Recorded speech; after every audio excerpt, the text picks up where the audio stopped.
And thanks for staying for the very last talk.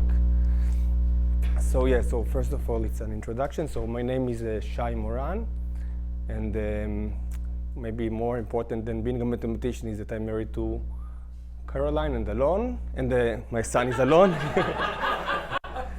Thanks.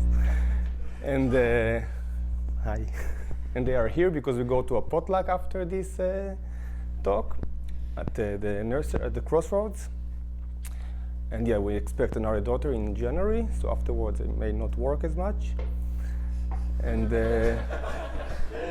I'm currently, so I've been, it's my third year in Princeton, and I was always affiliated with the IAS, but this year my main position is at the Google lab in Palmer Square, and you're always welcome to have coffee there if you want. And yeah, next year I will go back to Israel, which is where I was born, and I will join the math department there. Okay, so my research is mostly about mathematical questions that are inspired by computer science, and I mostly get inspired by machine learning problems, but I enjoy working on combinatorial, geometric kind of problems. While I was in Princeton, one main project was to characterize learning tasks that can be solved while protecting data privacy.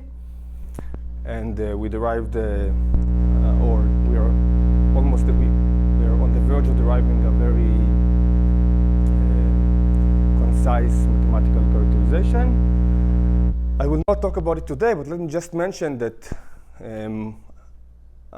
like one of the main insights in this project was actually inspired by model theory, and this insight was taught to us by Marianne Temaliaris, who was a visitor here last year, and she's from Chicago. So yeah, so it also has connections with model theory, as surprising as it may sound. Okay, but today I will speak about something much more accessible, and will not have to define privacy. Although, by the way, the person who defined privacy is sitting here in the audience, Irit.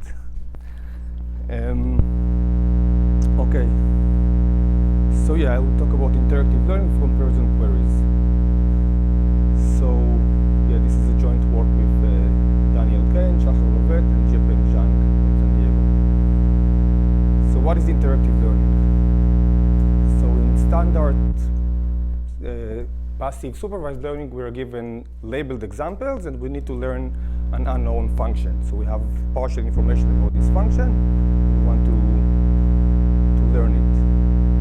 In interactive learning, we are given a lot of unlabeled examples. Now we can query the label of each example. We wish to make as few queries as possible, and still to be able to perform as well as if all labels were given. Think about it in applications, for example, like in medicine, where the unlabeled examples can be medical files, and labeling may involve asking the doctor to decide whether this file may indicate some disease or not. So when is it possible? So let's think about a very simple toy example. So assume that, so now this is formal, so the unlabeled examples are points on the real line. So we have these n points, x1 up to xn. The unknown labels are given by some threshold function. So there is some threshold t, and before t all points are negative, red, and after t all points are positive, which we mark by blue. And our goal is so we see the unlabeled points, we don't see the labels, and our goal is to find all the labels using as few queries as possible. So how should we do it? So in this example, it is very simple. We simply do a binary search, right? We first query the middle point, we see it is positive, and therefore we know that everything to the right of it must also be positive. And then we go to the middle of the unknown interval, we query it, and we infer.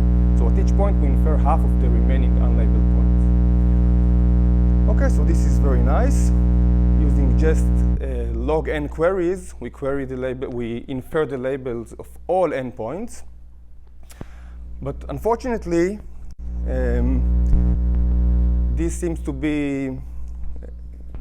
this phenomena only happens for very simple functions, like thresholds in one-dimensional. So even for the two-dimensional case, this fails. So what do I mean by the two-dimensional case? So now we have n points on the plane. There is some unknown line that separates the points from red and blue, positive and negative.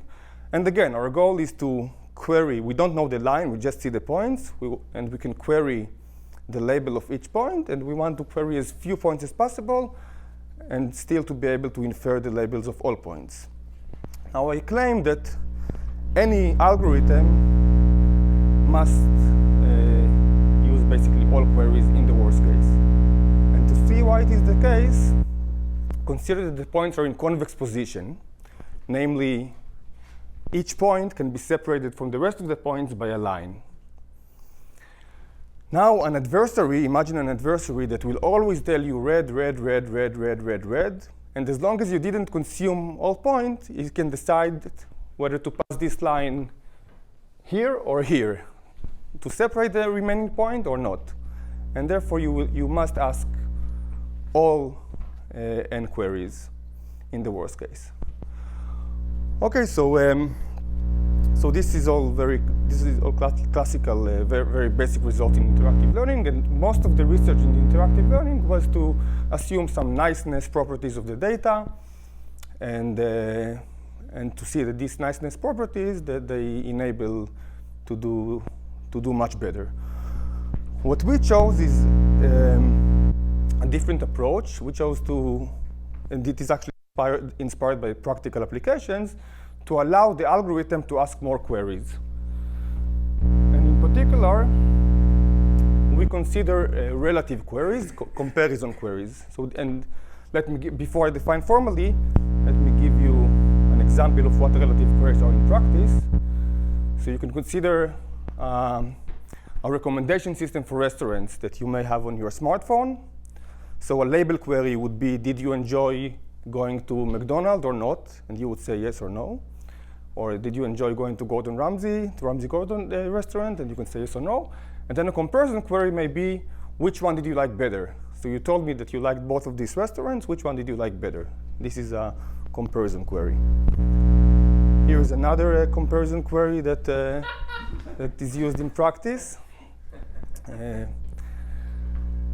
And so let's now again be formal. So in the two-dimensional case, what kind of comparison queries do we use? So label queries are just whether the point is blue or red. And the comparison query, you can pick 2 points, and you can ask which one of them is closer to the unknown separating line. OK? So again, the setting is we are given n unlabeled points. We just see these n black points. We don't know the labels at all. What we can do in each step is we can either pick a point and ask, is it blue or red? Or we can take 2 points and ask which one is closer to the separating line. We don't get the distance to the line. We just get, for 2 points, which one is closer. And let me at least show you how you can, again, do it with log n queries instead of n, how you can circumvent this hard example. So the algorithm is as follows. So again, this is what we see. We don't know the green line. And in each step, what we do is we sample 10 points, only 10 points. We label them. So we know that here, these are blue and these are red. We used 10 queries to label all the points. Now, within each cluster, what we do is we find the point in the cluster which is closest to the separating line. Right? So we just compare. We compare using comparisons. We find the point that is closest. So this costs us another 9, 10 comparisons. Right? Then, once we are done, we can construct these 2 cones, this blue cone and red cone. So how is this cone defined? So the point that is closest to the line must lie on the boundary of the convex hull of the blue points of its cluster. So you look at the two neighbors on the convex hull and you shoot rays. You shoot rays from the nearest point to the two neighbors, and this defines a cone. And the observation that I think you can convince yourself is that within these two cones, all points, the labels of all points can be inferred. Good. So that's how we proceed. Then we just infer. So we only sample 10 points, but now after we construct the cones, we basically infer the labels of all points inside these cones. We remove them, and we repeat. OK? And the analysis shows that in each iteration, in each round, on expectation, we infer the labels of half of the remaining points. So in expectation, we will just need log n rounds. In each round, we use 10 label queries and at most 10 comparison queries. So 20 queries in each round. So in total, the expected number of queries will be 20 log n. OK, so yeah, the proof is quite simple. So I will not continue to describe the entire the main result, but let me just tell you that we give a very explicit combinatorial parameter which characterizes the query complexity of such problems. So this combinatorial parameter, for every set of functions that you give me, I assign a number, a combinatorial parameter, and this combinatorial parameter tells you how many queries the best algorithm will use. And yes, and we use it to determine the query complexity for half spaces in arbitrary dimension D. So we just consider the case of 2. And as an application, we actually, without even knowing about this question, at least I didn't know about it, so we settled an open question in complexity theory, and so the number of comparisons needed to solve various problems like k-sum, sorting subsets, all pairs shortest path, knapsack, and more.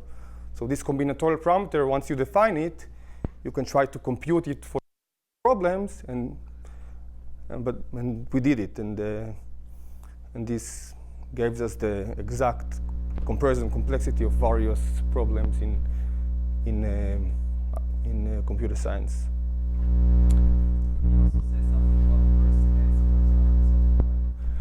You can de-randomize the algorithm. You can show that instead of picking 10 points in random, there is a smart choice of 10 points that only depends on the unlabeled. So you are given these n unlabeled points, and from this set of points, you can compute these 10 points that will infer half of the remaining half n points. You can compute it deterministically. It's not, this requires some work, but you can de-randomize the algorithm. OK? That's it. Thank you.